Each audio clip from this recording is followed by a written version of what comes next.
बिस्मिल्लाहिर्रहमानिर्रहीम। अस्सलाम वालेकुम नादरीन, आप यूट्यूब चैनल देख रहे हैं। मैं इमरान खान हूँ। नादरीन, बहुत इंपॉर्टेंट वीलॉग है, बहुत सारी चीज़ें हैं मेरे पास से, लेकिन सबसे पहले इमरान खान साहब की बहनों ने जो एक सख्त फ़ैसला किया वो मैं आपके सामने रख देता हूँ। इमरान खान साहब की बहनों ने बिलाखिर वो फ़ैसला किया जो बड़ा मुश्किल था। उन्होंने कहा जी कि अगले हफ्ते से हम अकेली आएंगी, किसी को यहाँ पर आने की ज़रूरत नहीं है। क्योंकि कई मरतबा उन्होंने कारकुनों को कहा और पाकिस्तान तहरीक इंसाफ की लीडरशिप को कहा कि 10,000 20,000 बंदा यहाँ पे पहुँचेगा तो दबाव बनेगा, लेकिन इतने बंदे पहुँचे नहीं, एक दफ़ा भी नहीं पहुँचे। हाँ, लोग पहुँचे ज़रूर, चंद हज़ार पहुँच जाते हैं, लेकिन बहुत बड़ी तादाद में नहीं आए। और फिर उंगली कटा के शहीदों में नाम लिखवा लेते हैं लोग। मिसाल के तौर पे वहाँ पे लोग आते हैं, फ़ोटो सेशन करते हैं, तस्वीरें इकट्ठी करते हैं। बेशुमार लोग हमें वीडियोस भेजते हैं, जनाब देखें जब हम गए हुए थे अडियाला जेल, और वहाँ बाहर एक पिकनिक बना के तस्वीरें बना के वापस आ जाते हैं। तो हर दफ़ा कोई नया ग्रुप चला जाता है, तो बारी बारी जाते हैं, अपनी तस्वीरें बनाते हैं और वहाँ से निकल आते हैं। लेकिन इससे इमरान खान साहब की रिहाई का कोई फ़ायदा नहीं हो रहा था। तो इमरान खान की बहनों ने कहा जी अब आप यहाँ पे आना छोड़ दें, हमें बहनों को किसी की ज़रूरत नहीं है, इन्होंने हमारी मुलाकात तो करवानी नहीं, तो हम यहाँ पे आ जाया करेंगे और आके हम यहाँ पे एहतजाज करेंगे, धरना देंगे, बैठ के हम चले जाएंगे। आप यहाँ पे ना आएँ, बल्कि आप इमरान खान साहब के अहकामात को फॉलो करें। जो इमरान खान ने कहा था हम उसको दोबारा ट्वीट करवाना शुरू करेंगे, यानी वही चीज़ें जो इमरान खान साहब के ट्विटर अकाउंट से पहले ट्वीट की जा चुकी हैं, जो अहकामात इमरान खान साहब ने दिए थे कि मेरी कैद तन्हाई की सूरत में क्या करना है, और स्ट्रीट मूवमेंट कैसे चलानी है, किस तरह का एहतजाज करना है, ड्रोन हमलों के बारे में इमरान खान की क्या राय थी, खैबर पख्तूनख्वा में ऑपरेशन के बारे में इमरान खान की क्या राय थी, और अफ़गानिस्तान के हवाले से इमरान खान साहब क्या कहते थे, मौजूदा हुकूमत और उसकी लिजिटमेसी के बारे में इमरान खान की क्या राय थी। तो वो तमाम चीज़ें जिन्हें पाकिस्तान तहरीक इंसाफ की क़यादत भुला चुकी है, वो इमरान खान साहब की बहनों ने कहा कि इमरान खान साहब के ट्विटर अकाउंट से उन्हें अब बारी बारी दोबारा शेयर किया जाएगा और ये सिलसिला अब शुरू हो जाएगा। तो वो जो एक कुछ लोग आ जाते थे, वहाँ पे आके एक मेला सा लग जाता था अडियाला के बाहर, जिसका कोई फ़ायदा नहीं हुआ, कोई दबाव नहीं पड़ा, उसको उन्होंने ख़त्म करने का ऐलान कर दिया। और अब स्ट्रीट मूवमेंट की तरफ, क्योंकि सुहेल अफरीदी को कहा था स्ट्रीट मूवमेंट करें और जुनैद अकबर को कहा था कि आप कमेटियों को छोड़ें और जाकर तंजीम साजी करें। तो अब तक की इतला के मुताबिक ना तो तंजीम साजी मुकम्मल हुई है और ना ही स्ट्रीट मूवमेंट के लिए कोई फोर्स बनाई गई है। यानी खैबर पख्तूनख्वा की जो पाकिस्तान तहरीक इंसाफ है, उन्होंने जो ऐलान किया वो मैं हैरान हो गया उसको पढ़ के। यानी उन्होंने ऐलान किया पाकिस्तान तहरीक इंसाफ ने कि हमने जो स्ट्रीट मूवमेंट के लिए या जो इमरान खान साहब की रिहाई के लिए एक फ़ोर्स हम बना रहे थे, उसके लिए हमने 60,000 कारकुनान ने अभी तक रजिस्ट्रेशन करवाई है। इनको ये 60,000 का फिगर बोलते हुए शर्म भी नहीं आई। 60,000 बेशक बहुत बड़ी तादाद है, लेकिन पाकिस्तान तहरीक इंसाफ के लिए नहीं है। यानी 60,000 का फिगर अगर देती MQM तो अच्छी बात थी, 60,000 का फिगर अगर देती कोई और छोटी सी पॉलिटिकल पार्टी तो वो भी अच्छी बात थी। अगर जमात इस्लामी भी होती तो वो अब तक 2-3 लाख का फिगर दे चुकी होती। इसमें कभी संजीदगी दिखाई नहीं गई। एक एक MPA ने 60-60 हज़ार वोट लिया हुआ है, एक एक MNA ने 1-1 लाख से ज़ायद वोट लिया हुआ है। जिस सूबे में इतने बड़े पैमाने पर वोट पड़े कि बगैर मखसूस नशस्तों के 2/3 अक्सरियत पाकिस्तान तहरीक इंसाफ के पास आ गई, उस सूबे में 60,000 नौजवानों का क्लेम करना ये बहुत शर्मिंदगी वाली बात है। देखिए, इसमें मैंने आपको पहले कई मरतबा कहा कि इमरान खान साहब की रिहाई के लिए जो भी एक तंजीम बनाई गई है या फोर्स बनाई गई है, उसके लिए कोशिश की नहीं गई। कोशिश ये होती है जो इमरान खान ने कहा था कि स्ट्रीट मूवमेंट चलाएं, हर गली में, हर मोहल्ले में, हर चौराहे में। 60,000 इन्होंने बंदा रजिस्टर्ड किया है, 60,000 तो मकामात होने चाहिए थे जहां पर रजिस्ट्रेशन हो रही है, और अब तक तो 10-15 लाख नौजवान कम से कम साथ होना चाहिए था इस तंजीम के। लेकिन इस पर तवज्जो दी नहीं। 1-2 दफ़ा इसके बारे में बात की, फिर दोबारा बात करना बंद कर दी पाकिस्तान तहरीक इंसाफ ने, इस पर बोले ही नहीं। क्योंकि तहरीक इंसाफ या खैबर पख्तूनख्वा की हुकूमत की तवज्जो इमरान खान की रिहाई से ज़्यादा इन चीज़ों की तरफ थी जिन चीज़ों पर मीडिया निशानदेही कर रहा है। बहरहाल पाकिस्तान तहरीक इंसाफ ने कहा जी हमने ऐसा कुछ नहीं किया। तहरीक इंसाफ ने अपनी सफाई पेश की है, और सफाई पेश करते हुए वो ये कहते हैं कि हमने ऐसा कुछ नहीं किया, हम आइन और कानून के तहत सारा कुछ कर रहे हैं, और जो भी हमारे इस्तेहकाक या हमने जो फ़ायदे लिए हैं या खैबर पख्तूनख्वा की असम्बली ने, ये सारी चीज़ें पुरानी हैं, ज़्यादातर चीज़ें पुरानी हैं, बिल्कुल थोड़ी सी चीज़ें नई हैं।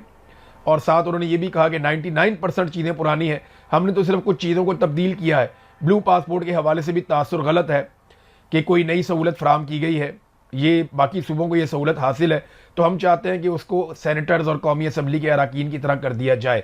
और ये हर दौर में कहा जाता रहा है, हर दौर में बार बार ऐसी करारदादें आती रही हैं, तो ये पहली मरतबा नहीं आई। असला लाइसेंस के बारे में भी उन्होंने सफाई पेश की।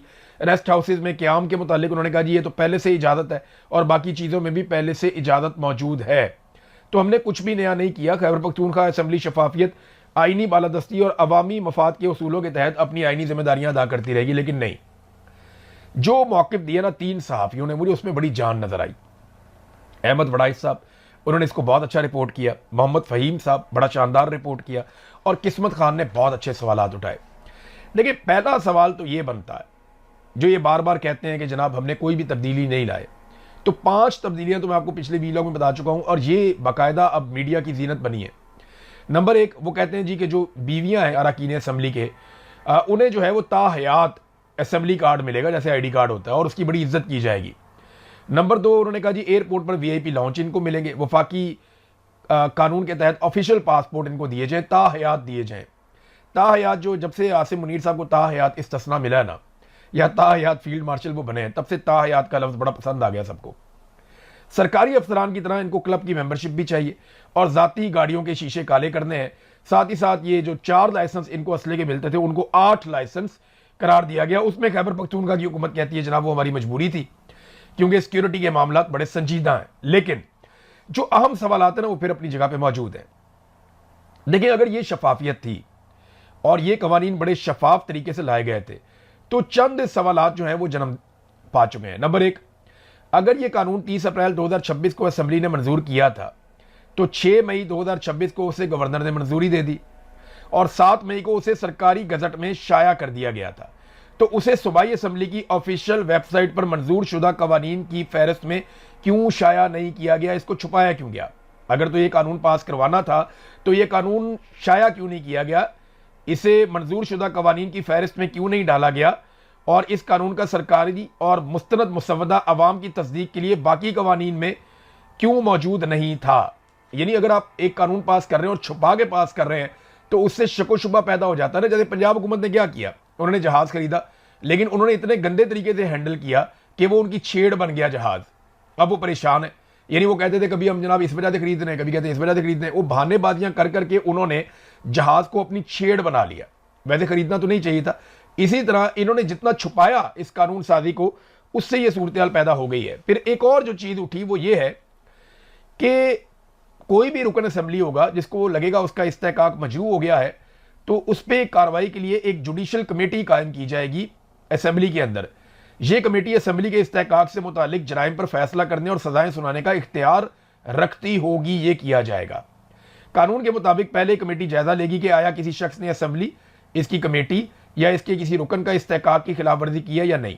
अगर खिलाफ वर्जी हुई है तो मामला जुडिशल कमेटी को भिजवा दिया जाएगा। जुडिशल कमेटी को गवाहों को तलब करने, रिकॉर्ड मंगवाने, हलफ लेने और कार्रवाइयां चलाने के इख्तियारात जैसे जजों को हासिल होते हैं वैसे उनको हासिल होंगे। और कमेटी की जानिब से सुनाई गई सजा पर अमल दरामद भी अदालती निज़ाम के जरिए किया जाएगा।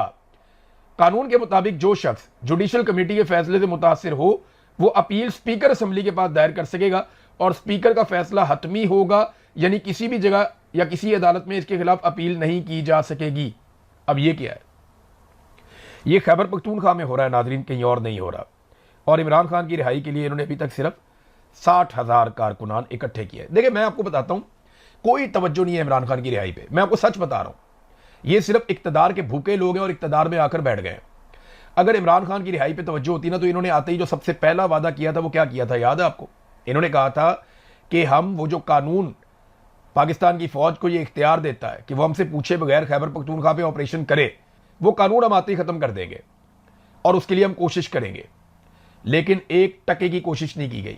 सिर्फ उस मामले को अदालत में फंसा दिया गया ताकि जब भी कोई पूछे तो हम कहेंगे जनाब वो तो हमने कोशिश की है लेकिन वो हो नहीं रहा। भैया, आपके पास 2/3 अक्सरियत है, आपके पास सूबाई असेंबली में अक्सरियत है। आप उसके मुकाबले में एक और कानून लाकर उसे खत्म कर सकते हैं। आपको जरूरत ही नहीं है अदालत में जाने की। Action in aid civil power का कानून था, तो action in aid civil power जो कानून है, आते ही सुहेल अफरीदी ने ऐलान किया था मैं इसको खत्म करूंगा। गंडापुर ने भी कहा था मैं इसको खत्म करूंगा, लेकिन दोनों ने इसको खत्म नहीं किया। वो कानून आज भी मौजूद है।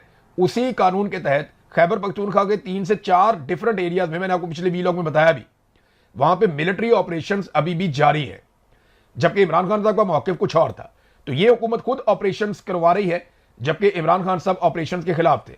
अभी ड्रोन हमले 74% ज्यादा हो गए हैं, जबकि इमरान खान साहब ड्रोन हमलों के खिलाफ थे। उन्होंने कहा था FIR दो, इन्होंने अभी तक एक भी FIR नहीं दी। तो ये चीजें साबित करती हैं कि इन लोगों को इमरान खान का हुक्म या इमरान खान साहब की जो पॉलिसी है उससे ज्यादा अपना इक्तदार अजीज है, और ये इक्तदार से बाहर देखने के लिए बिल्कुल भी तैयार नहीं है। अब नाजरीन एक और चीज मैं आपको पहले बता दूं, हमारे बड़े अच्छे दोस्त हैं, भाई हैं, अहमद फरहाद साहब। उनके फैमिली के सोर्सेज ने मुझे बहुत इंपॉर्टेंट इंफॉर्मेशन दी है, और अभी जब मैं वीलॉग कर रहा हूं तो अभी ये इंफॉर्मेशन मुझे थोड़ी देर पहले मिली है, और ये इंफॉर्मेशन तस्दीक शुदा है। अहमद फरहाद साहब पे लगातार दबाव डाला जा रहा है, और उन्हें कहा जा रहा है कि एक वीडियो बनाओ जिसमें जो कुछ आपने कहा और किया उसको आप गलत करार दो। एक वीडियो बनाओ, ज्वाइंट अवामी एक्शन कमेटी के इकदामात को गलत करार दो। तो उनसे जबरदस्ती एक वीडियो बनाने के लिए दबाव डाला जा रहा है, और यही दबाव कुछ दिन पहले ज्वाइंट अवामी एक्शन कमेटी के लोगों ने कहा कि वो डाला जा सकता है शौकत नवाज मीर के ऊपर भी।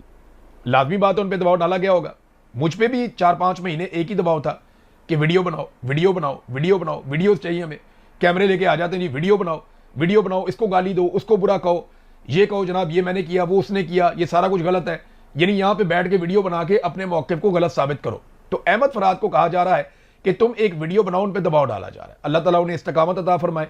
उन्होंने अभी तक किसी भी किस्म की कोई वीडियो बनाने से इनकार किया है, लेकिन एक बड़े अहम सोर्स से यह पैगाम जरूर आया है कि अहमद फरहाद पे जबरदस्त दबाव डाला जा रहा है कि आप एक वीडियो बनाएं, आपको रिहा कर दिया जाएगा। अगर आप वीडियो नहीं बनाएंगे तो आपकी कैद लंबी होती चली जाएगी। तो तमाम कश्मीरियों से मेरी गुजारिश है कि शौकत नवाज मीर साहब के लिए, अहमद फरहाद साहब के लिए, और जो बाकी लोग इस वक्त कैदोबंद की सऊबतें काट रहे हैं, उन सब के लिए आवाज उठाएं। और हर पाकिस्तानी को आवाज उठानी चाहिए, बल्कि हर इंसान को आवाज उठानी चाहिए। सिर्फ कश्मीरियों का यह मामला नहीं है, यह इंसानियत का मामला है, इंसानी हुकूक का मामला है। तो सबको इसके ऊपर जोरदार तरीके से आवाज उठानी चाहिए। नादरीन ये एक तस्वीर मैं आपको दिखाता हूं, ये देखें आप, ये खैबर पख्तूनख्वा से आई है।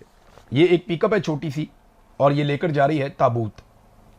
बलूचिस्तान से ताबूत ही आ रहे हैं, यानी हर चौथे दिन किसी ना किसी सिक्योरिटी फोर्सेस के ताबूत आ जाते हैं, मजदूरों के ताबूत आ जाते हैं, मेहनत कशों के ताबूत आ जाते हैं, कभी पुलिस वालों के ताबूत आ जाते हैं। ये 10 ताबूत और एक पिकअप में जा रहे हैं। क्यों जा रहे हैं पता है? ये जो अभी पुलिस वालों पे हमला हुआ है, एक तरफ हरनाई का इलाका है, एक तरफ कोयटा है, ये दोनों आपस में ऐसे जुड़ते हैं, इनके बीच में पहाड़ी इलाका है। अब ये जो अटैक हुआ है इस मर्तबा, ये जो मुसल्ला जत्थों ने अटैक किया पुलिस के ऊपर एक दिन पहले कोयटा में, ये बड़ा खौफनाक हमला था। कई घंटों तक लड़ाई जारी रही है। अब इस लड़ाई के जो ऐनी शाहिदीन है, उन्होंने मुझे क्या बताया, ये सुने आपके रोंगटे खड़े हो जाएंगे। वो ये बताते हैं कि मुसल्ला जत्थों ने जदीद तरीन असले के साथ पुलिस के ऊपर अटैक कर दिया। पुलिस ने जबरदस्त लड़ाई लड़ी, पुलिस शानदार तरीके से जवाबी हमले कर रही थी और शानदार लड़ाई लड़ रही थी। और फिर उसके बाद वक्त गुजरना शुरू हुआ, पुलिस की जानिब से फायरिंग कम होना शुरू हो गई, जबकि दहशतगर्दों को सप्लाई लगातार जारी थी। वो फायरिंग तेज करते चले जा रहे थे, जदीद हथियारों का इस्तेमाल कर रहे थे। उस वक्त सोशल मीडिया के ऊपर बहुत सारे बलोच नौजवानों ने जो वहां आसपास मौजूद थे, उन्होंने वीडियो पैगाम जारी किए। उन्होंने फौरी तौर पे तमाम जहां जहां वो राब्ते कर सकते थे, उन्होंने हर तरफ राब्ते किए, सोशल मीडिया पे पैगाम जारी किए कि फौरन मदद भेजी जाए, इंतजामिया फौरी तौर पे असला भेजे, इंतजामिया फौरी तौर पे मजीद कुमक भेजे और पुलिस का साथ दे। लेकिन पुलिस का साथ देने के लिए कोई नहीं आया। वहां 9 पुलिस वाले शहीद हो गए, 20 से ज्यादा वो अगवा करके ले गए, और अभी तक जो पुलिस वाले वापस आए हैं वो 8 से 9 हैं जो वापस आए। बाकी पुलिस वाले अभी तक अगवा हैं, उनके बारे में कुछ नहीं पता। मेरे पास सबके नाम मौजूद हैं, शहीद कौन कौन हुआ, अगवा कौन कौन हुआ, वापस कौन कौन आया, और जो लोग अभी तक वापस नहीं आए उनके बारे में कुछ पता नहीं है कि वो कहां पे गए। बहरहाल ये मुसल्ला जत्थों ने हमला किया। पुलिस बार बार मांगती रही कि हमें मजीद असला चाहिए, हमें ताज़ा कुमक चाहिए, दहशतगर्दों पे बाहर से हमला किया जाए। और इस पूरे एरिया में मैं आपको बताता हूं, जगह जगह एफसी की चेक पोस्टें हैं। इस पूरे एरिया में फोर्सेस जगह जगह पर मौजूद है और भारी मिकदार में मौजूद है। उनके पास जदीद असला भी मौजूद है, लेकिन इसके बावजूद फोर्सेस मदद करने के लिए नहीं आई। और यह वाकया पहली मर्तबा नहीं हुआ। मकामी लोग ये बताते हैं कि जब जब यहां पे अटैक होता है, फोर्सेस मदद के लिए मौके पर नहीं पहुंचती, पुलिस वाले भी शहीद हो जाते हैं, आम लोग भी मारे जाते हैं। फोर्सेस हमेशा वाकया होने के बाद उस जगह पे आती हैं, या कहीं पे अटैक करना हो तो वो अपने तरीके से अटैक करती हैं, वो किसी लड़ाई में आकर नहीं पड़ती हैं। और ये लगातार होता चला जा रहा है। मेरे एक बहुत करीबी दोस्त हैं, उन्होंने मुझे बताया कि एक ग्रुप बना हुआ था जिसमें इंटेलिजेंस एजेंसियों के लोग भी थे, मिलिट्री के लोग भी थे, पुलिस के लोग भी थे, मकामी लोगों को भी डाला हुआ था। सियासी लोगों को भी डाला हुआ था। तो एक बहुत बड़ा अटैक हुआ और उसमें मैंने फौरी तौर पे ग्रुप में लिखा कि जनाब फौरन मदद भेजी जाए, यहां पे लड़ाई इस वक्त जारी है और फोर्सेस पहुंच जाएंगी तो दहशतगर्दों को घेर लिया जाएगा। तो उसमें एक ऑफिसर ने फोन किया, कहते हैं डायरेक्ट मुझे, और उन्होंने कहा तुम्हें क्या मुसीबत पड़ी हुई है, तुम तो चुप करके बैठो। ये नादरीन इस वक्त की सूरत हाल है और ये मुझे मेरे दोस्त ने खुद वाकया सुनाया गुज़िश्ता रात, और इस वाकये ने तो रोंगटे खड़े कर दिए लोगों के। लोग सोच रहे हैं कि ये दहशतगर्दों को रोकने के लिए सिक्योरिटी फोर्सेस क्यों नहीं आती, पुलिस वालों को भेड़ बकरियों की तरह वहां मरने के लिए छोड़ दिया। वो बेचारे इतने सारे पुलिस वाले वहां पे शहीद हो गए, अब उनका नमाज जनाजा पढ़ के 2 आंसू बहा दिए जाएंगे और उसके बाद अल्लाह अल्लाह खैर सल्ला, फिर वज़ीर आला पहुंच जाएंगे इस्लामाबाद में। उन्होंने कोयटा में या बलूचिस्तान में तो कहीं ट्रैवल करना नहीं है। तो नादरीन ने एक और चीज बहुत अजीब मैं आपको बताता हूं, ये जो हरनाई और कोयटा है, इसके बीच के जो पहाड़ी इलाके हैं, ये निस्बतन कोयटा कैंट के करीब है। इनके बीच में मुझे कई सोर्सेज ने यह बात बताई है कि मुसल्ला जत्थे बहुत बड़ी तादाद में मौजूद हैं और यहां पे नकलो हरकत लगातार देखी जाती है। अब इतने सारे मुसल्ला जत्थे यहां पे मौजूद हैं, इनको सप्लाई कैसे आती है, इनको राशन की सप्लाई कैसे आती है, इनको एमुनिशन कैसे आता है, इनको हथियार कैसे पहुंचते हैं, ये यहां से निकलकर अटैक करते हैं मुख्तलिफ इलाकों में कैसे करते हैं, इनको रोका क्यों नहीं जा रहा, यह बहुत बड़ा सवाल है। और एक और चीज मैं आपको बताता हूं, मुस्तकबिल में आपको यह चीज सबूतों के साथ सामने आना शुरू हो जाएगी कि इस वक्त पाकिस्तान की एस्टेब्लिशमेंट ने जराइम पेशा अफराद और कुछ मुसल्ला जत्थों को इकट्ठा किया है कौम परस्तों के खिलाफ। यानी अब लड़वाने की एक कोशिश की जा रही, एक तरफ के क्रिमिनल्स को उठाया जा रहा है, जराइम पेशा अफराद को इकट्ठा किया जा रहा है, उन्हें माफी दी जा रही है, उनको मुसल्ला किया जा रहा है और मुसल्ला किया जा रहा है कौम परस्तों के खिलाफ। ये एक नई लड़ाई को जन्म देने जा रहे हैं, सिर्फ इसलिए कि एक दुश्मन को मारने के लिए दूसरे दुश्मन को तगड़ा करो, कल ये तगड़ा हो जाएगा, ये भी आपके गले पड़ जाएगा। तो हमेशा गलत तजुर्बे किए हैं और हमेशा गलत तजुर्बों से पाकिस्तान ने नुकसान उठाया है। एक मरतबा फिर वही सारा खेल खेला जा रहा है जो हमेशा हमने पाकिस्तान में होता हुआ देखा है। अब नाजरीन एक और खबर है, आसिम मुनीर साहब की लगातार ब्रांडिंग की जा रही है। अभी एक ट्रेंड चलाया गया कि उम्मत मुस्लिमा के लीडर के तौर पे, और इसमें कुछ साबिक जर्नैल, कुछ बहुत सारे रिटायर फौजी ऑफिसर, उनको शामिल किया गया है। अभी क्योंकि एस्टेब्लिशमेंट ने भी अपनी अच्छी खासी प्रेजेंस बना ली है पेड सोशल मीडिया अकाउंट्स की, और बहुत सारे बेचारे लोग जिनको सोशल मीडिया की अलिफ बे का भी नहीं पता, उन्हें भी अकाउंट बनाकर दे दिए गए और उनकी सिर्फ ड्यूटी है कि रीट्वीट कर दिया करो, या जुमले उनको दे दिए जाते हैं कि बस ये लिखकर ट्वीट करते चले जाओ, या कई लोग बेचारे उनको गालम गलोच की ड्यूटी लगाई गई है। तो वो अब एस्टेब्लिशमेंट के करने का ये काम नहीं था, लेकिन ये घटिया काम भी इसके अंदर भी वो पड़ गए, क्योंकि एक सियासी जमात की तरह वो डील करते हैं ना, तो वो आ गए नादरीन, इस मामले के अंदर भी कूद गए।